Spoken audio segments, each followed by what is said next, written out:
رجل من العراق فاقد للوعي في أحد مستشفيات بغداد منذ أكثر من 6 أشهر، وبحسب رواية شقيقه تم العثور في حقيبته على دفتر ملاحظات، وكانت الصدمة أن هذا الدفتر يحتوي على تفاصيل دقيقة كتبها بنفسه. قصة طويلة جدا تبدأ من كونه خبيرا في علوم الحاسوب وتنتهي بتحوله إلى قاتل وساحر. تتضمن القصة أحداثا لا تصدق. تعامل مع الجن والسحرة وتزوج 2 من ملكات الجن.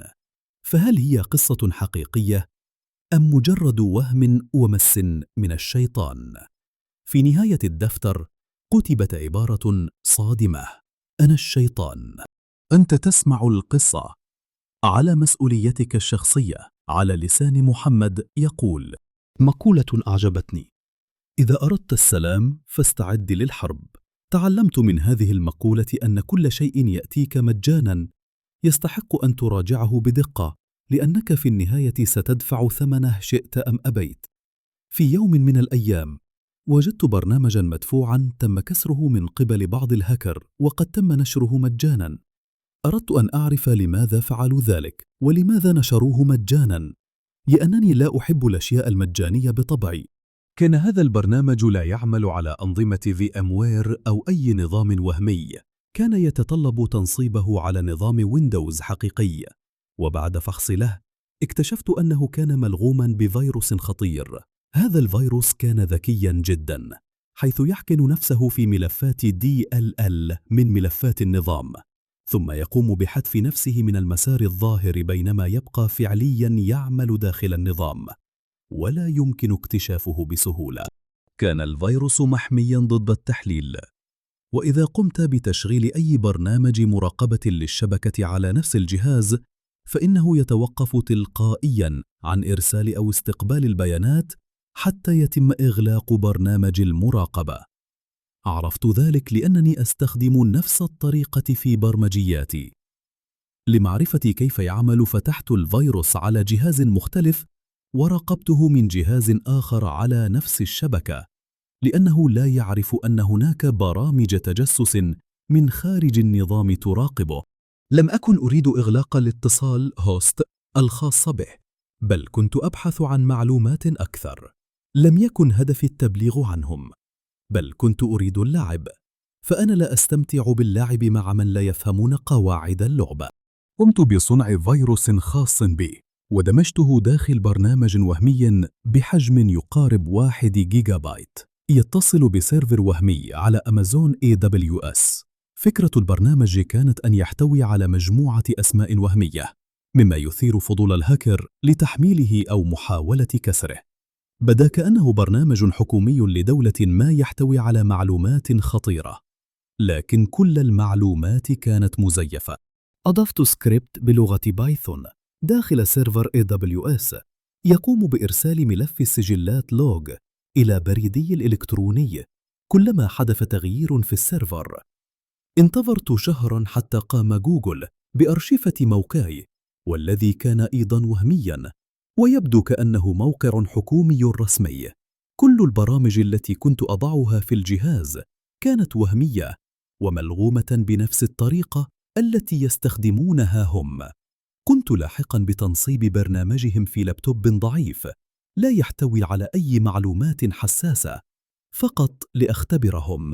بعد يومين وصلني إشعار على البريد الإلكتروني يحتوي على ملف سجل.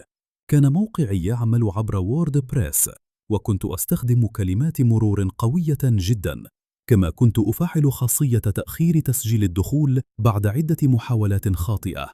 لم أقم بتغيير صفحة الدخول، بل أردت أن يبدو كل شيء طبيعيا وكأنني غبي.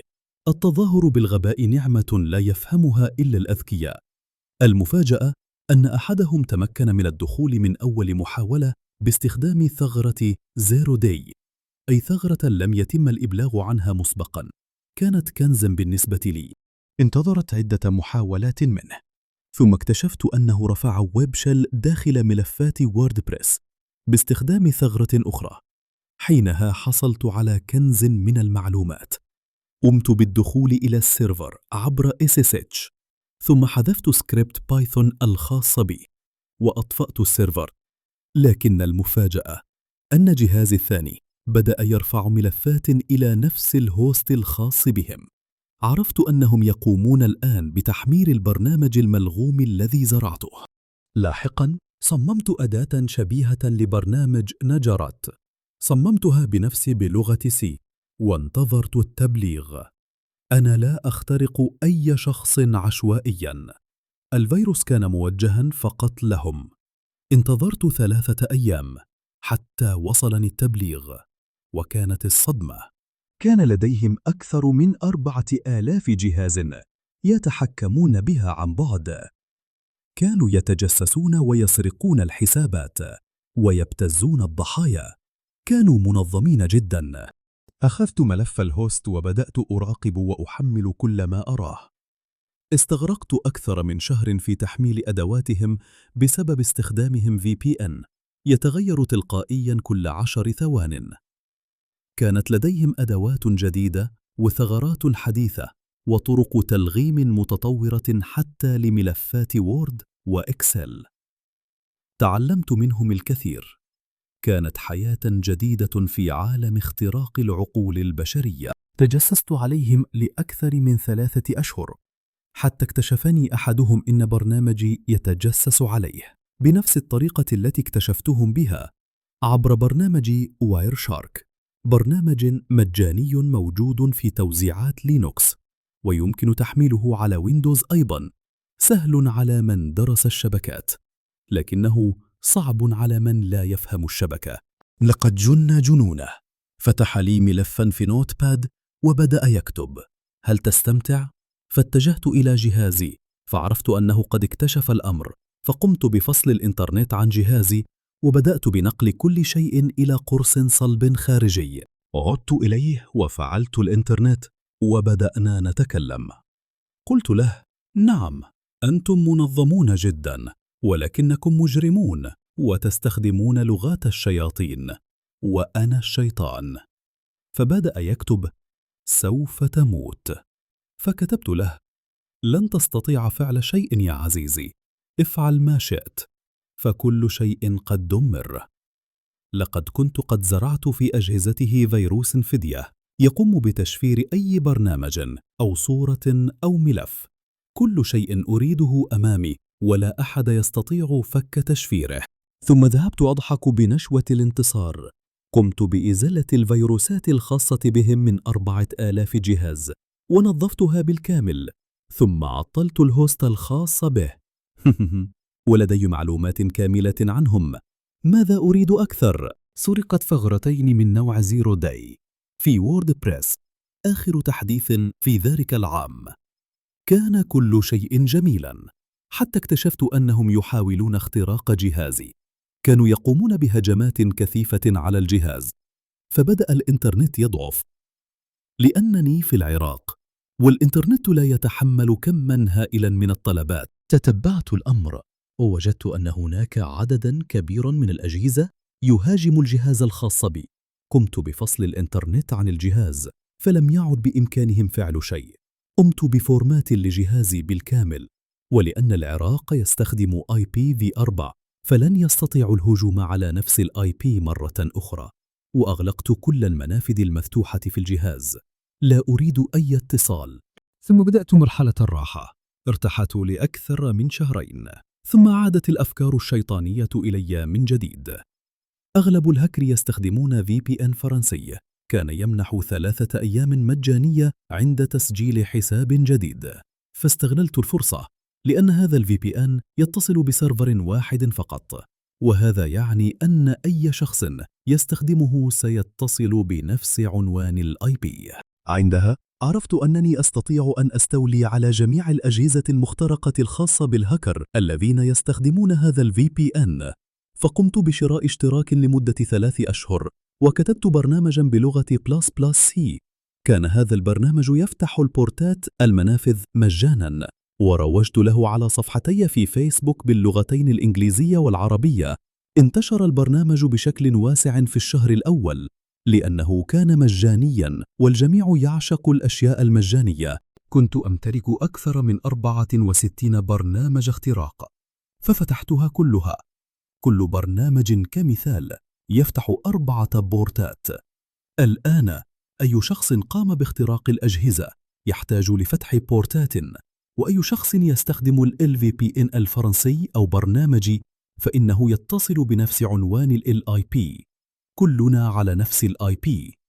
إذن ربما تصلني إشعارات تبليغات من الأجهزة الأخرى. سرقت أكثر من 6000 ضحية، وقمت بتدمير أجهزتهم لكي يضطر الضحايا إلى فرمتة أجهزتهم والتخلص من الاختراق. كان هذا هو هدفي لا أكثر. صورت كل شيء ورفعته على يوتيوب، وأصبح لدي أعداء كثيرون. أنا أحب اللعب معهم، وكنت مستمتعا جدا، رغم أن البعض كان يسب، وآخرون يبلغون، وآخرون يحاولون الوصول إلي بأي طريقة. لقد أهدرت تعبهما في ثوان بفكرة فقط أنني أخسر مالا لا يهم. لكنني لم أخسر وحدي، بل كلهم خسروا معي. ثم تذكرت أن لدي بعض الملفات التي سحبتها من الفريق السابق. دخلت إليها بعد أن قطعت الاتصال بالإنترنت. ربما كانت ملغومة بطرق تلغيم قوية وأنا لا أعلم. دخلت إلى الملفات ووجدت الكثير والكثير، حتى وجدت كتبا عن السحر. تعجبت، ماذا يفعلون بالسحر؟ ثم بدأت أقرأ بدافع الفضول، وتذكرت أنني كنت أحلم كثيرا بالأفاعي السوداء، ولكن لحسن حظي فأنا مسلم، وكنت أصلي وأحافظ على الصلوات والذكر دائما. واكتشفت أنهم ربما كانوا يعملون سحرا لي، أو يحاولون الكشف عني أو إيذائي على الأقل، لأنني آذيتهم كثيرا. ثم بدأت معركتي بعد عدة أشهر من الصفاء. كنت دائما أحلم بكلاب سوداء وأفاع وقطط، لكني في الرؤيا كنت أقاتلهم وأقتلهم وأنتصر بفضل الله.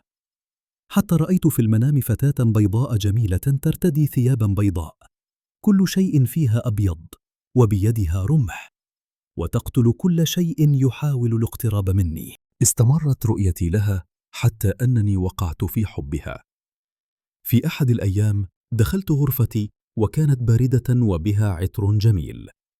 ربما أحدهم دخل غرفتي، لأني كنت أضع الأقلام وكل شيء في مكانه وأحفظ مواقعها، فإذا تغير شيء أعرف فورا أن أحدا دخل. لم يكن لدي أعداء، لكن من باب الفضول فقط بدأت أتحرى. ثم ذهبت للنوم، وكنت كأنني أسمع صوتا يقول: لا تخف، لا تخف، أنا بقربك. فقلت: أنا لا أخاف، ليس لدي شيء أخسره. ثم عاد الصوت وقال: أنا فاطمة، أنا فاطمة. وقف شعر رأسي، وشعرت بشيء لم أشعر به من قبل. خرجت من الغرفة وقلبي يقول لي: لا تعد، وعقلي يقول: عد.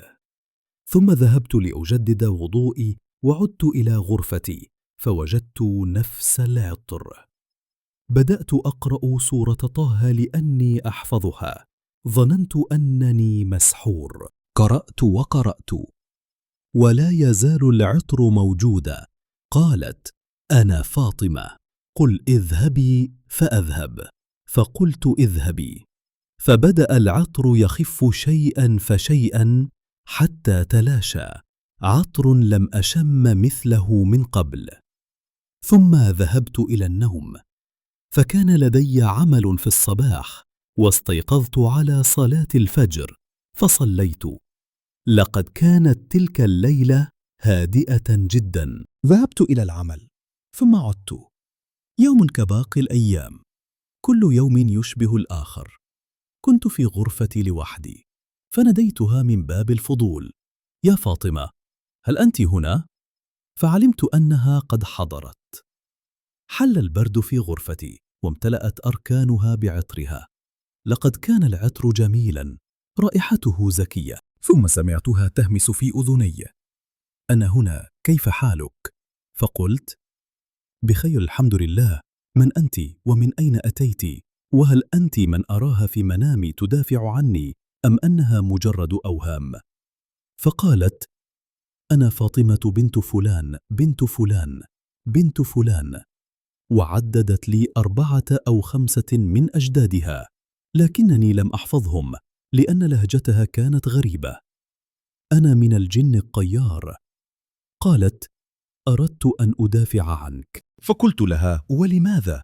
قالت: لا تسأل، نحن نفعل ما يحلو لنا، نحن نراكم وأنتم لا تروننا. إنهم يحكون لك خيطا لا يخطئ، وشبكة لا يفلت منها الطير، فإياك وإياك أن تنسى ذكر ربك. قلت لها: أعلم أن الجن يكرهون القرآن، وفي آخر مرة كنت هنا قرأت عليك سورة طه كاملة ولم تذهبي، ما أمرك؟ قالت: أنا من الجن المؤمن، نحن نحب سماع القرآن ولا ندخل أماكن غير نظيفة لأننا نتأذى منها، النجاسات تؤذينا كما تؤذيكم أنتم، الله خلقنا هكذا. وأنا ساكت، لا أعلم ماذا أقول أو ماذا أسأل، شيء كأنه حلم، لا أعلم ماذا أفعل. فقلت لها: ما شأن الأفاعي التي أراها في المنام؟ لقد كانت صغيرة وكنت أستطيع قتلها، ثم كبرت، والكلاب والقطط. هل كنت أنت في المنام؟ قالت: نعم، أنا كنت أدافع عنك. هم من 3 جماعات من الدولة الفلانية لا يتحدثون العربية، يرسلون إليك السحر عن طريق شيء تركته في جهازك أو عن طريق التكنولوجيا التي تزعمونها. هذه التكنولوجيا ما هي إلا سلاح تدمير شامل ضد الشعوب والأمم. قلت: وماذا فعلوا أيضا؟ قالت: أولا، حاولوا إرسال جن ضعيف إليك فلم يستطع، ثم استحضروا عفريتا وقالوا له كذا وكذا، وطلبوا منه أن يبحث عنك في العراق، يريدوا لك ميتا، وقدموا له خرافا وكلابا وأشياء أخرى تقربا له. فقلت لها: كل هذا من أجلي؟ قالت: أنا لا أستطيع دائما الدفاع عنك. فقالت: لا تخف، إن الله سيحميك ويحميني، إن الله لا يضيع أجر من أحسن عملا، ولولا أنك متمسك بصلاتك وأذكارك لكنت الآن ميتا بمرض لا دواء له. ثم قلت لها: اتركينا من هذا، لا أريدك أن تقاتلي من أجلي ولا أن تعطيني شيئا، فأنا لا أستطيع الدفاع عنك لأني لا أراك ولا أعلم ما يجري في عالمكم، أنا في عالمي وأنتم في عالمكم. قالت: لكني قطعت عهدا على نفسي فلا تجعلني من المخلفين. قلت: لا تخلفي شيئا، هذا شأني، وأنا من دخلت هذه الحرب، وأنا أحب أن أقاتل لوحدي. قالت لي: عليك أن تنام لكي نتحدث هناك ولكي تراني. فقلت لها: إنني مشتاق لرؤيتك فاحتشمي. فضحكت وقالت: أنتم لا تحاسبون على منامكم. فضحكت ونمت. ثم رأيتها في المنام طويلة القامة، شعرها أسود طويل، لها 4 أجنحة بيضاء، ترتدي ثيابا بيضاء، عيناها حمراء. ولأول مرة أنا في منامي وكأني صاح، أستطيع التفكير وأتحكم في الأشياء. قلت لها: أنت مجرد خيال، وأنا أعلم وأنت تعلمين أنك الآن في خيالي لا أكثر. قالت: نحن مجرد خيال، وحتى السحر يرى الإنسان أشياء لا يراها في الحقيقة، يراها لوحده، وإن كان أحد بجانبه فلا يراها، لأن الجن يسيطرون على دماغه ويعرضون له المشهد الذي يريدونه. ربما لا يستطيع المصاب بالسحر الأكل لأنه يرى الديدان في الطعام رغم أنها غير موجودة، أو يرى أشياء لا يستطيع وصفها. هذا هو السحر. يجبر الجن على الإنس، ويجبر الإنس على الجن، والجني لا يريد ذلك. إنه كحالكم، لديه عائلة وأطفال وعمل، لكن إن لم ينفذ ما يأمره به الساحر الذي قدم قربانا لسيده فسوف يقتل. ثم تكلمنا في أشياء غير مهمة، ثم قالت لي: عندي هدية لك. قلت: وما نوع الهدية؟ مأكول مشروب أم معلقة؟ فبدأت تضحك وقالت: كأنك قرأت الكثير عنا. لقد رأيتك تقرأ في كتاب السحر، وهو كتاب محرم في دينكم، وكنت أتمنى لو أستطيع الاقتراب منك لأمنعك، لكني قلت لك من قبل لا أستطيع الدخول إلى الأماكن التي فيها شرك ونجس وكفر. وكنت أرى مجموعة من الشياطين يجلسون فوق رأسك، عن يمينك وشمالك وأمامك ومن خلفك، حتى تركت ذلك الكتاب وعدت إلى الله. لم أستطع أن أدخل غرفتك لأنها لم تكن نظيفة، لكن بعد أكثر من 4 أسابيع كنت تدعو الله أن يتوب عليك وتبكي وتتبرع، فدخلت الملائكة إلى غرفتك، فعلمت أنني أستطيع الدخول لأن الملائكة لا تدخل بيوتا غير نظيفة، فدخلت إليك وكنت أستمع إلى صوتك وأنت تقرأ القرآن. كنت أجلس أمامك مباشرة وتمنيت لو كنت تراني. فقلت لها: أعلم أنني لو أخذت منك شيئا بالمجان فربما يكون فيه سحر أو شيئا تستطيعين الدخول من خلاله إلى جسدي. السحر والهكر لا يختلفان، كلاهما واحد. قالت: نعم، اذهب غدا إلى النهر القريب منك وادخل الماء، سوف تجد خاتما من فضة فيه حجر مكتوب داخل الحجر اسمك، وهو على قياس يدك، فارتده ولا تخلعه إلا عند دخولك الحمام، واحفظه وصنه. استيقظت على صلاة الفجر وذهبت كعادتي إلى العمل، ثم ذهبت إلى نهر دجلة، وقبلها قمت بقراءة القرآن وسألت الله أن يحميني إن كان في دخولي شر لي، وأشهدت الله أنني مسلم موحد. حصنت نفسي بالمعوذات ثم دخلت الماء. لقد كان الماء باردا رغم أن الحرارة كانت 50 درجة في منتصف الصيف. بدأت في السباحة وحضر بعض الأصدقاء واستمتعنا حتى نسيت ما جئت لأجله، وفجأة وجدت ذلك الخاتم كما وصفته، كان من فضة والحجر كان أصفر، وداخل الحجر مكتوب محمد. تعجبت ثم بدأت أعجب بها وأحبها، وأنا أعلم أن هذا الحب لا يجوز، وهي تعلم أنني وقعت في حبها، فسميت بسم الله وارتديت الخاتم وكأنه كان مفصلا على إصبعي. كل من كان يراه يتعجب ويريد أن يراه، فلا أعطيه لأحد. ثم اختفت عني فترة ولم أنادها لأنني كنت أحب الوحدة. ثم عادت الأحلام من جديد أفاعا وكلاب سوداء، حتى في الحقيقة وفي العمل كل شيء كان ضدي. كنت أجد كومة شعر في فراشي، حتى دخل قط أسود إلى بيتنا فطردته فلم يذهب، وكان ينظر إلي، فسمعت صوتها في أذني تقول: اقرأ ما تحفظ. فبدأت أقرأ سورة طه التي أحفظها، ولما وصلت إلى قوله تعالى: ولا يفلح الساحر حيث أتى، سمعتها تهمس في أذني: رددها رددها. فرددت الآية وكررتها حتى هرب ذلك القط. كانت العائلة ساكتة، لم تر شيئا كهذا من قبل.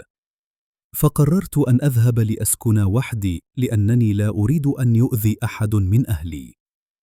ثم انتقلت إلى بيت بالقرب من عملي أسكن فيه وحدي، وأذهب كل جمعة إلى بيت أبي لأراهم وأطمئن عليهم. أنا في البيت الجديد، ما إن فكرت بها حتى ظهرت أمامي بلا مقدمات، أراها لأول مرة في الحقيقة.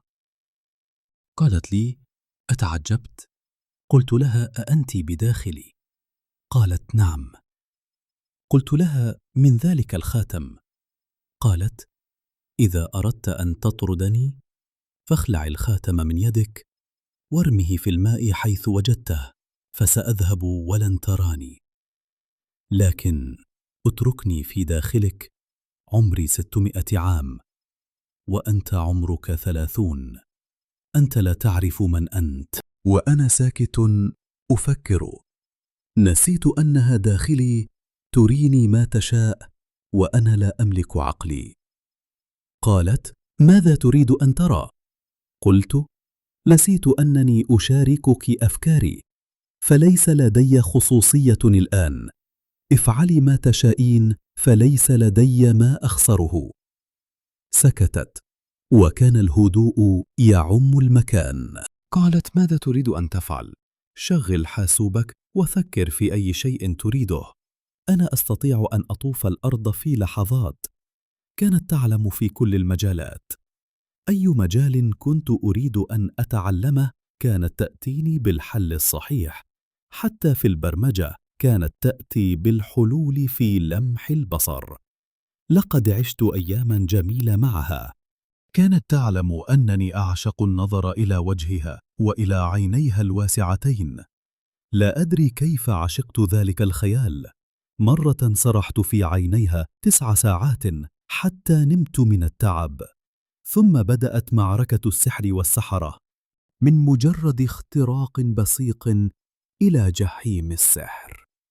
بعد صراع عنيف في المنام، فزعت من المنام ووجدت جسمي يؤلمني. ذهبت إلى المرآة وكانت الآثار واضحة على جسدي، كأنني خرجت من معركة حقيقية. كان الناس يرون الجروح على جسدي. علمت أن الحرب قد بدأت، فطهرت البيت وبدأت بقراءة بعض الآيات من القرآن الكريم، وقرأت سورة البقرة. كانوا يكرهونها وكأن جهنم فتحت عليهم. فاطمة ظهرت، فقلت: فاطمة، ماذا جرى؟ أخبريني، لا تسكتي. هل أذوك؟ قاتلوك؟ هل ترين الكدمات على جسمي؟ قالت: نعم. قلت لها: اظهري على حقيقتك الآن. فظهرت لي ويدها مكسورة، كانت تخفي عني كسر يدها. قلت لها: خذيني إليهم، سوف أقتلهم جميعا. قالت لي: لا تستطيع. حاولت جلب السحر، لكن عليه حرس من الشياطين.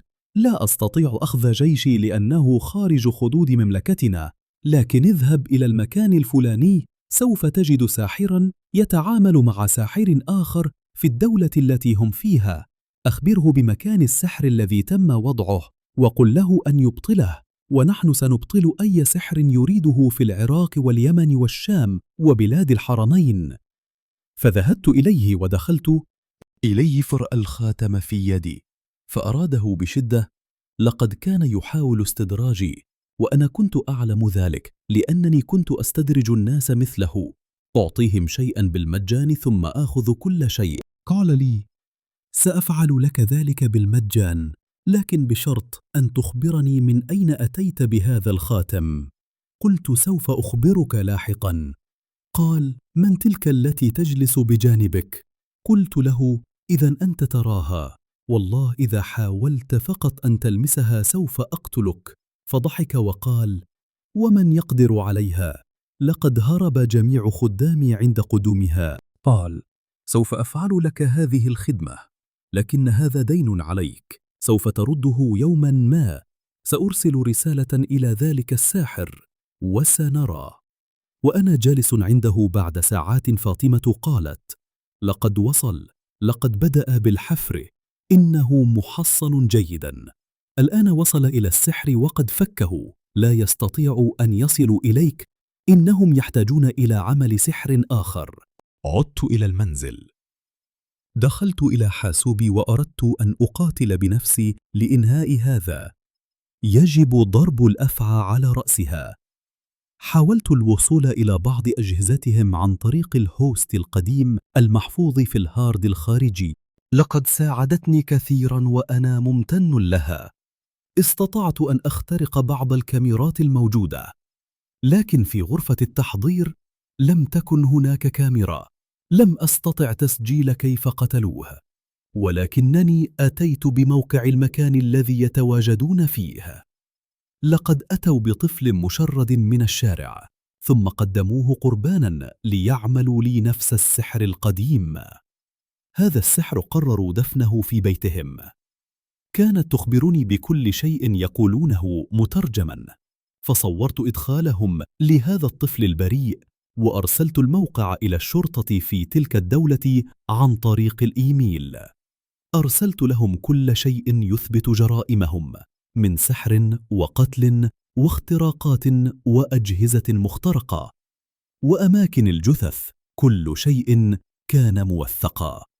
رأيت بأم عيني كيف دخلت الشرطة واعتقلتهم. كانوا 3 أشخاص. ذهبت إلى العمل في اليوم التالي وأنا مرتاحا، كل شيء رحل وهي بقيت. عدت إلى بيتي القديم وسط عائلتي، وكل شيء كان جيدا، العمل ومحبة الناس. لكني لم أكن أعلم أنها هي من جعلت الناس يحبونني.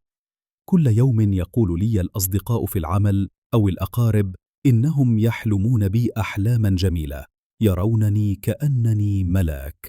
هي ابنة أحد ملوك قبائل الجن المعروفة في العالم الآخر. عالمهم جميل وربما سيء مثل عالمنا بالضبط.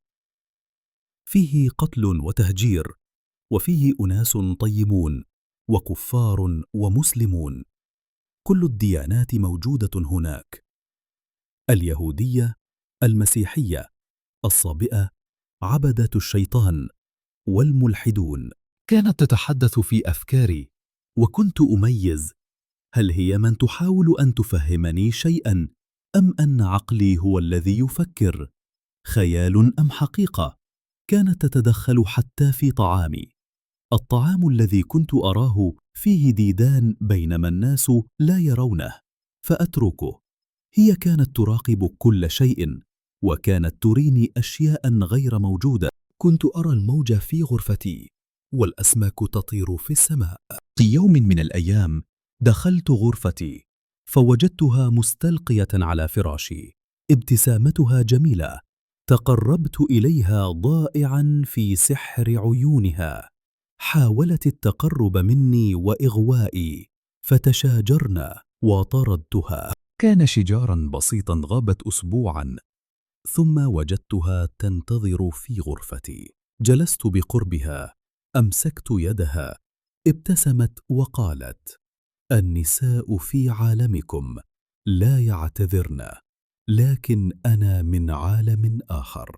قالت: كنت أختبرك لا أكثر. أنا فاطمة بنت فلان، لدي أكثر من 6000 خادم، كلهم مسلمون.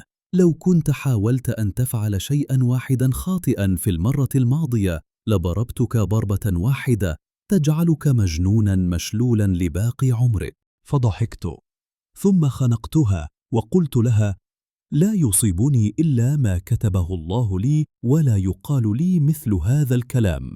فرأيت عينيها تشتعلان. تعصبت، فقبلتها من رأسها واحتضنتها وهمست في أذنها: أنا وقعت في حبك كما وقعت أنت. فشعرت بالبرد وفاح عطرها في المكان. طلبت أن تدخل جسدي فوافقت، فدخلت. كان هناك عصب في رقبتي ينبض، وكنت أستطيع أن أراه في المرآة. وفي كل مرة أرى العصب ينبض أعرف أنها في جسدي. في النهاية هذه فقط أول 20 صفحة من الكتاب. الكتاب الذي وصلني هو نسخة مكتوبة بخط يد محمد نفسه، ولم يطبع بعد، حيث إنها مذكراته الخاصة التي كتب فيها كل شيء. القصة طويلة ولا يمكن تلخيصها أكثر من ذلك، فهي مليئة بأحداث أشبه بالحقيقة. أغلب البحث الذي قمنا به حول أحداث القصة أو البرامج المذكورة فيها كان حقيقياً، حتى علامات دخول الجن إلى جسم الإنسان كانت مطابقة للواقع. وأحب أن ألخص القصة. محمد سيتزوج من فاطمة، وعندما يذهب إلى عالمهم يغمى عليه في عالمنا، ثم تموت فاطمة مقتولة في حرب على أرض اليمن، ويتشاجر مع أختها، ثم يتزوج من فتاة من عالمه، ثم تعود أخت فاطمة لتجبر محمد على الزواج بها. يرزق ب4 أطفال، 2 في عالمنا و2 في عالمهم. محمد قتل 3 أشخاص خارج العراق و2 داخل العراق، أحدهما ساحر حاول قتل ابنه جعفر. أما عن نفسي فقد قرأت القصة 3 مرات ولم أشعر بالملل. ويبقى السؤال: هل هي حقيقية أم من خياله؟ الجدير بالذكر أن محمد لا يزال حياً يرزق، لكنه في حالة غيبوبة منذ أكثر من 6 أشهر، وموجود حالياً في أحد المستشفيات في العراق دون أن يعرف مصيره حتى الآن. وإذا وجدنا إقبالاً على الجزء الأول فسوف نقوم بنشر باقي الأجزاء.